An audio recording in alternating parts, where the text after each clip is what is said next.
Well, hello everybody. It's another episode of We Watch Shudder, where it's a podcast where we watch things on Shudder. We're not super creative with the name. Getting right to the point, telling you what we're doing. I am one of your hosts. My name is JD. Who's here with me today? It's Michelle. It's Michelle. Guys, so you guys know obviously that typically what we do is we talk about the new exclusive and original releases from Shudder, which they release just about every week on usually a Thursday, sometimes a Friday. This week happens to be a week where they don't have a new exclusive or original title to give to us. But they did do something else kind of interesting. Michelle, what did they do? They added other movies. Wow. I They pitched it right over there to you, and you just said, "No, it's foul cool, ball. bro. It's cool. Whatever." I bunted it. Okay. Alright. They released movies for Pride Month Yes. instead. Right. So Shudder Yeah. for a while, they have these collections, these curated collections that are available on the website. Like if you're looking for a specific type of horror movie, like I want to see a monster movie tonight, or I'm looking for a slasher flick or something. All these curated collections, and one of them that they have for a while now has been a collection of queer horror films, films either created by queer creators or with queer themes involved in the films. And this year rather, for Pride Month, which began on June 1st, they added a bunch of titles to that collection. And several of the titles are all from one director, is a Spanish director named Eloy de la Iglesia.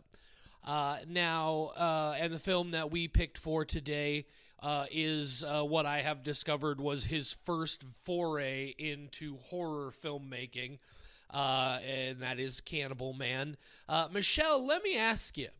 Yes. Before we learned about these Eloy de la Iglesia films being put onto Shudder for Pride Month, had you ever even heard the name Eloy de la Iglesia, and did you know anything about this filmmaker at all whatsoever? I knew nothing about him, and I also had never heard any of these movie titles before. I am in the same boat. I had literally never heard this name. I had never heard any of these titles. As I said, he's a Spanish director. Came up in his early career was in the last years of the Francisco Franco regime in Spain, which we'll get into here in a bit. But according to his Wikipedia, because I had to find out about the fella, I checked it out, and I love this. His Wikipedia page, literally the first thing it says is he was a Spanish screenwriter and film director, and it has his date of birth and death. But the first descriptive line in his biography summary is, De la Iglesia was an outspoken gay socialist filmmaker who's relatively unknown outside Spain despite a prolific and successful career in his native country. So this guy, huge in Spain, apparently, was very well known, had a lot of titles, and as I look at his filmography, yeah, he made a lot of films. But somehow, those of us who really sort of at least like to think ourselves fans of cinema, Michelle and I, neither one of us, and especially being major horror movie fans, never heard of this guy, and never seen or heard of any of these films. So with that in mind, we went in and we watched The Cannibal Man. Now, as I said, he'd done a few films before that one, but The Cannibal Man is his first horror film. And Michelle, why don't you hit us with your spoiler-free thoughts on the 1972 Spanish horror film The Cannibal Man, directed by Eloy de la Iglesia? Well, I am surprised that it fell under horror. There was a lot of death, but not a lot of horror. He kind of made murder boring. Um, so I did not find it super interesting from a horror perspective. And then I don't really like dramas. So at the end, I was wondering, did I miss something about this? And I went and I looked up reviews, and I did not miss the message. I just didn't really care for the message. I do understand that it was a quality film. I think it is great acting. I like the cinematography, especially for the early 70s. I liked the framing of the sets. All the technical pieces are there. I just didn't love most of it and was fairly bored. Okay. Um, and I think, it's just drama isn't really my thing.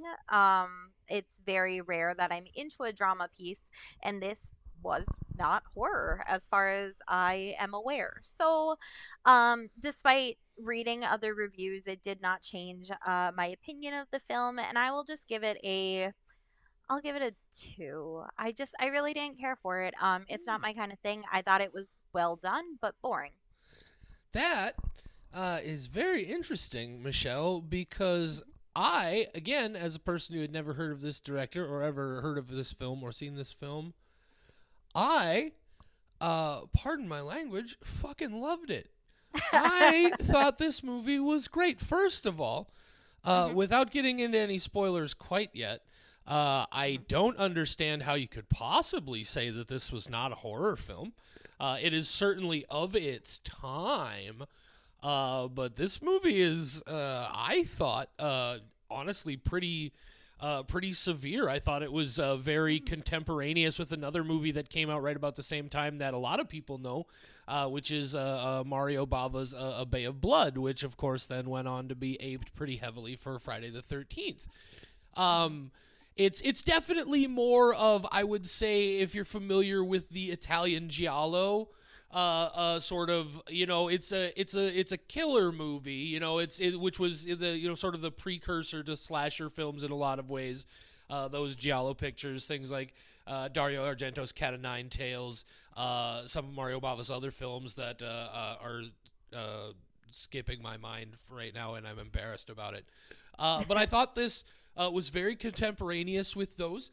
I thought it fit along with them. I thought it did some really interesting things.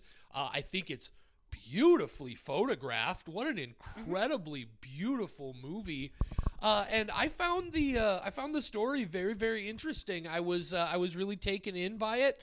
Yeah, I really enjoyed this movie a lot. I wasn't super blown away. Like, I'm not gonna go 5 skulls on this movie.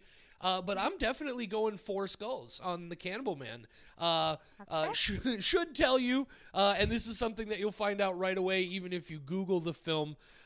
In spite of it being called the Cannibal Man, Michelle, how much cannibalism is in this movie? I think if we had to give it a rough estimate, 0. Zero There's cannibal. zero, Well, zero cans. there is. I'm gonna give it about Unintentional. right, right. We'll talk about that in a Mhm. minute. No, it was called The Cannibal Man when the actual original title of the film is I don't remember the full Spanish, but what it translates to is The Week of the Killer. Mhm. So it's not the day of the killer; it's the week of the killer. It's 7 times as awful. And then when it came over to the States and into the UK, for some reason they called it the Cannibal Man.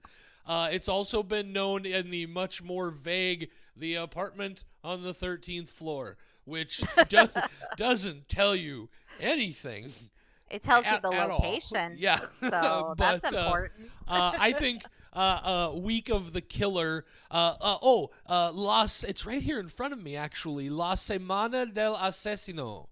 La Semana del Asesino is Hey, the because of title Duolingo, I know of that exactly how film. that Right. translates.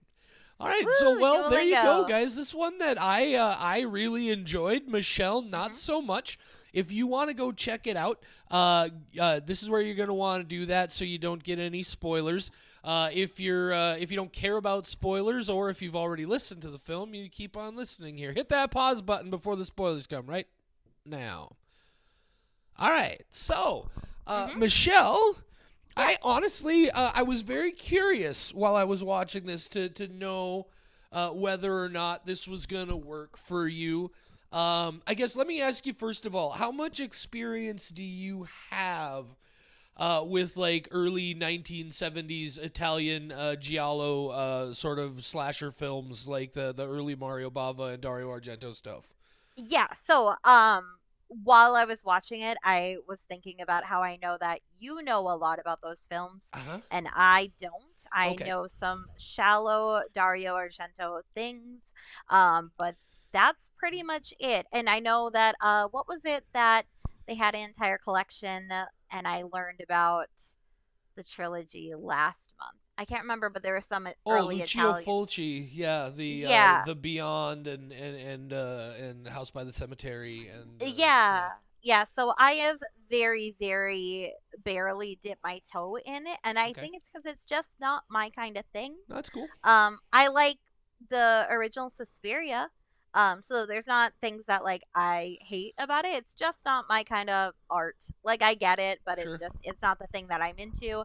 I don't need a lot of like Well, excitement in my also, horror, but also definitely important to note, Suspiria was definitely more of Argento's supernatural horror. For mhm. the giallo, we're talking about like his earliest movies, like Cat o' Nine Tails or Fulci's Don't Torture a Duckling. Or have you seen Mario Bava's A Bay of Blood, upon which Friday the 13th rests pretty much entirely on everything it did? None of those words mean anything to me. So I Oh, have some research to do. But like I oh, said, it's one of those Michelle. things that like I know as a horror No, that's fan, cool. I should educate We've myself. all look. We all Um, got blind spots, right? I've got yeah. mine. You know, they're definitely there. It's nothing you need to apologize for. But I'm telling you, there's some stuff. I'm gonna make a list. There's some Yes, stuff. please. The Yep. okay, so the two absolutely for sure that you need to see, and Pen in hand. I'll Yes. get to the reason why I'm talking about all of this. We haven't even started talking about Cannibal Man. I don't Uh, mind. I like doing this because I do get educated and sure, I love horror so much that I right, like finding out like what am I missing from my right. vocabulary. So Hmm. so like I said, Mario Bava's A Bay of Blood, Okay. and then also the Dario Argento film that you should that is. So Suspiria is he has two masterpieces really, and Hmm. Suspiria is his supernatural horror masterpiece, and his giallo horror masterpiece is a movie called Deep Red. Now Okay. the thing about Deep Red is Deep Red has been released in several completely butchered versions, and Mm. it's very difficult to come by the completely uncut version, at least on any sort of subscription type streaming services. You can certainly find it and There. pay specifically to watch it, but it is I'm very. Go I'm ahead. curious if the Shutter one is uncut. It It's is not. 104 minutes. Nope. No? The Okay. the uncut version is 126 minutes. Okay. That's Yeah. what I need to know. Yeah, So two I will look hours and for it. 6 minutes, 126 minutes. But Perfect. anyway, the reason I mention those is that they're Hmm. really, and again, the giallo style of Italian horror films is very much a precursor to the slasher movies. They're movies where it's not a monster or anything. It's a guy who's stalking and killing people. Serial killer murder type movies. And again, not even like Jason Voorhees or Michael Myers type things, just real people stalking and murdering people, that sort of thing.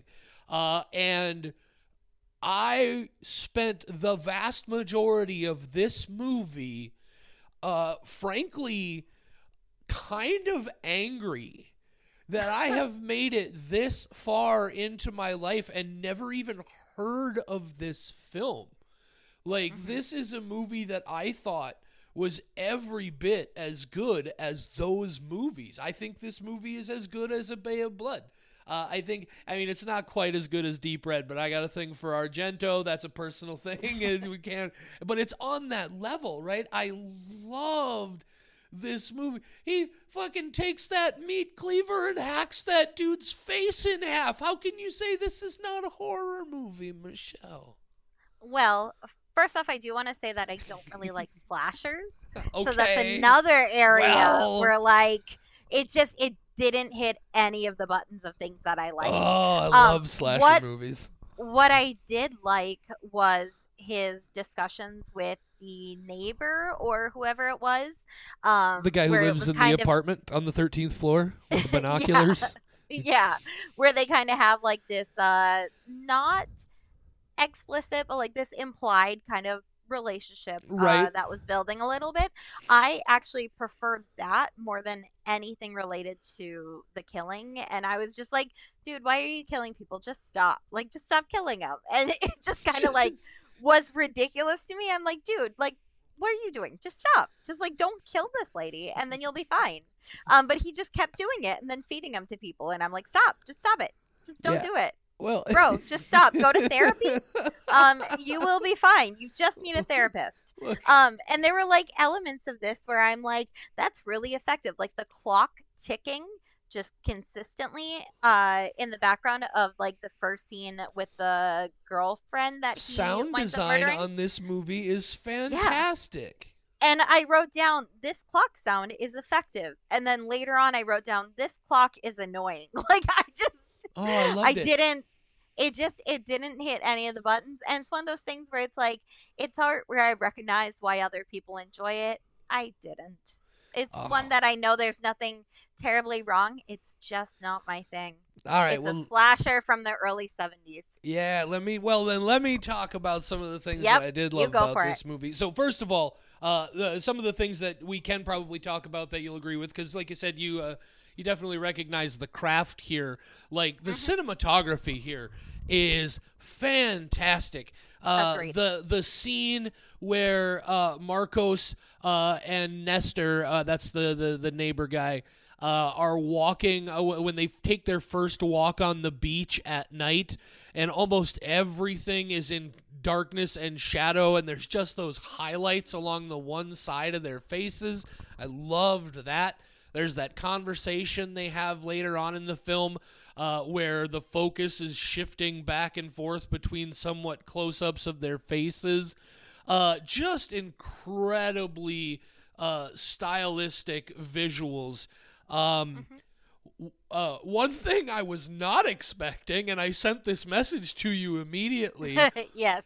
is okay. So we might even want to put a warning on at the beginning of this. Now that I think about it, I'm gonna have to go back and cut that in again, like we did with the sadness. Look. There are people I know Yeah. who would be really Yeah. bothered. Okay, so here's the thing, guys. The very first frame of the film, the first shot is like, so the character in the film, like I didn't do the description from Shudder. No, I knew Michelle. you didn't, but it's also very long, so Okay. it's okay. Yeah, that's fine.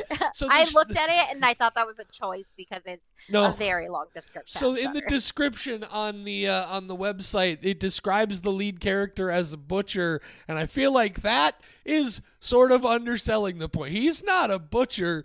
He works in a slaughterhouse meat processing facility, and apparently they decided the best way to portray that in this film is to shoot scenes with the character at an actual functioning, currently operating slaughterhouse meatpacking facility, and the first thing you see is cows getting cut open and blood gushing everywhere, and it's all legitimate, actual, really happening slaughterhouse footage, and I was not prepared for that. That fucked me up from the get-go. I have to say that scene though, in contrast to the rest of the film, is one of the reasons that I can say like this is a well-made movie. Right. Because somehow that is the most gruesome part. The killing of humans is not as gruesome at all as that opening scene, and so like those contrasts are like done deliberately. And Oh, I do enjoy absolutely. that. Yeah, there's this movie, in addition to a lot of things, has some things to say just about the consumption of meat in general. This but you're very right. There is an excellent juxtaposition of the stark reality of those sequences, because then it reappears several times throughout the film. There's like at one point he's actually wheeling a wheelbarrow of discarded butcher pieces. It's intense. But I thought that was like once I recovered from it, I was like, holy shit, that was a punch in the face. That's a hell of a way to start your Hmm. movie. I did the chaos of murders. I thought it was like, oh well, he accidentally murders a taxi driver, and Hmm. then his girlfriend wants him to turn himself in. But he's like, I can't turn myself in. They're never gonna believe this was an accident, right? Like they're gonna throw me in jail. Like they're gonna. I'm poor, and this is where some of like the socio political commentary of the Franco fascist era in Spain sort of comes in. For those of you listening who maybe don't know, Francisco Franco was a fascist dictator who took over in Spain in 1939 and ruled until 1975. He was a very, very bad man. Did a lot of terrible things. But this guy's like, I can't even I can't at any time call the cops and be like, hey, I accidentally killed like my life will be destroyed. I might get they're gonna be just your murder. You're gonna get executed. So he panics and he kills his girlfriend. And then his brother accidentally finds the corpse of his girlfriend and he panics and he kills his brother. And then his brother's girlfriend shows up. Look, this was an absurdist level that I really appreciated. There was a very absurd element to this movie. He ends up killing 6 people over the course of the film. That's too many. That's way That's too many. You should stop at like 3 maximum. Like after 3, he should have been like, I should hide all the sharp objects and just like not let anyone in my home for a while. no, Like he should have taken precautions. It's I thought the quality of the effects, I mean again, it's definitely of its time. It's Hmm. not quite as good as Mario Bava's A Bay of Blood so far as the special effects go. I think you'll appreciate that movie a bit more maybe than this one. So far as the effects go, but it has that very same bright red stage blood that the Italian giallo films used. Hmm. It was I can't say enough. I really enjoyed it, and then also from a story perspective, so there was nothing in this story that caught on with you at all. I Just guess maybe the interaction between Nestor and Marcos. the thing is, you liked the absurdist part of how he just kept killing people, Oh sure. and I was like, dude, just stop. Just stop. So I think that was why I was like, guy, you can just like Well, hide your knives and just not Michelle. kill Well, people. yeah, but Michelle, the thing is like once you've killed one person, you're a murderer. Hmm. So if you So just just why if not? no, what I'm Why not saying keep is if going? you just stop killing, they're not going to Hmm. be like, "Oh, you only killed 3 and then you stopped, so we'll let you go." This dude is he's panicking for his life. He He's not killed sure. his girlfriend. His Yeah. girlfriend was the second person he killed. Yeah. Also, I knew I wasn't gonna like this movie. I was like kind of like, okay, we'll see how this goes. And then their sex scene was so bad that I was like, there's no way I'm not gonna like this. I'm Oh. trying so hard, but like their sex What scene was just like what upsetting. What did you think of all the really bizarre extreme close-ups of lips and mouths in this movie? That made me so It uncomfortable. was really yeah, like this movie has a visual style that was very interesting and Yeah. creative and did so yeah, you're not wrong. This I don't know if that's maybe an at the time censorship thing like in cuz like there's nudity They in the did film. not move. Right. Yeah. There's nudity in the film, but there's I was gonna say there's no thrusting, but there's no I was too. movement at all. No. Like it He's goes rubbing his beyond nose right. on her neck Right. for like a while. They're bare chested touch like laying down together and making out and that's like the extent of it. And then she comes and it's like what the fuck? It's really Yeah. bad. And it was But just like those things are so quickly cut and it was just so weird from that sure. point forward. But because this is a movie that I knew was added for Pride Month, in my head I was like, oh, is he secretly gay? And that's Well, why this sex with a woman is so bad. And right, then the relationship later with the other guy, I was like, that makes sense. And I right. do like that aspect of it, Yeah, but I didn't like as a horror. that Yeah. I really enjoyed that whole because it's so funny you mentioned that because literally when they in the first few minutes when you see his house and he's like this is a grown ass adult man and he still has a wall in his house that's just plastered with centerfold magazine cutouts of like women in He was trying bikinis and too hard. scantily clad Yep. like and my immediate thought was, oh, this guy is clearly covering something up. So he's got some Yep. repression here, and that develops over the course of the Hmm. movie, and I thought that was interesting. Okay, I will agree with you and concede that how or why that necessarily gets involved with a horror film, I'm not entirely sure.